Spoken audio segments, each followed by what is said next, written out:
panibago na naman tayong bubuksan. Pero bago natin buksan, please don't forget to like, share, and subscribe. Tara, buksan na natin. May in-order tayo sa Lazada. Safe naman ang bubble wrap. Tsaka naka-box. May nakalagay pa dong no video, no return. Yan! Yan ang in-order natin. Meron tayo mga CCTV na tapo. Meron na tayo kasi tapo na naka-install. So magdadagdag tayo ngayon. So pare-parehas na naman yan. Ang binili natin ay tapo outdoor security Wi-Fi camera TC65 2K resolution. Okay pa rin yan kahit 2K yung nakalagay dyan.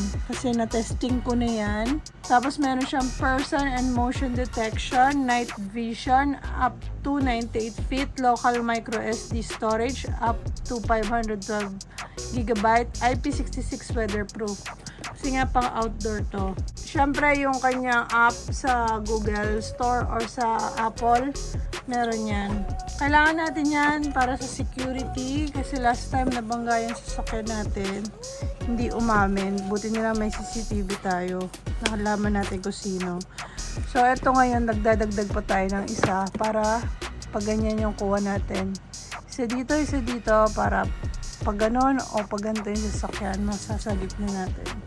Tapos meron siyang kasama nito dahil may promo sila na may libre ng SD card. So, yun yung in-order natin. Pero, ang SD card niya ay 32 GB lang. Pero okay na rin yan. At least, magagamit mo na agad. So, meron siyang libreng Lexar na 32 GB para gumana agad yung mga CCTV. Open natin tong isa. Yan, TP-Link. Ang app niya tapo. Ang hahanapin nyo. Yan ang laman pag binuksan nyo. Meron tayo makikita quick start guide. So, ito yung manual. Paano siya gamitin. Public license notice. Ito yung parang guide nyo para dun sa tornilyo. Yun ang alam ko. Meron ka rin makukuhang power adapter. So, yan yung pang saksak para mabuhay yung ating CCTV. Meron din ito. Ito yung mga pangkabit-kabit. Meron na rin siya kasama screw and tocks. Yan. Meron din ganito. Lahat yan para pag i-install mo siya. Tapos, syempre yung ating CCTV camera. Maliit lang to eh. Cute lang siya. Yan. Tapos meron niyang mga pakpak. Wow! Yan, umaangat yung mga tenga niya. Ang ganda naman ito, tsaka malinaw. Tapos ito, dito may ipapasok yung SD card. Tapos ito, two-way ano na rin to. Pwede kang makipag-usap dito. So, gagamitin mo lang yung app. Ayan, meron siya dito NTC. Yan, approve siya ng NTC.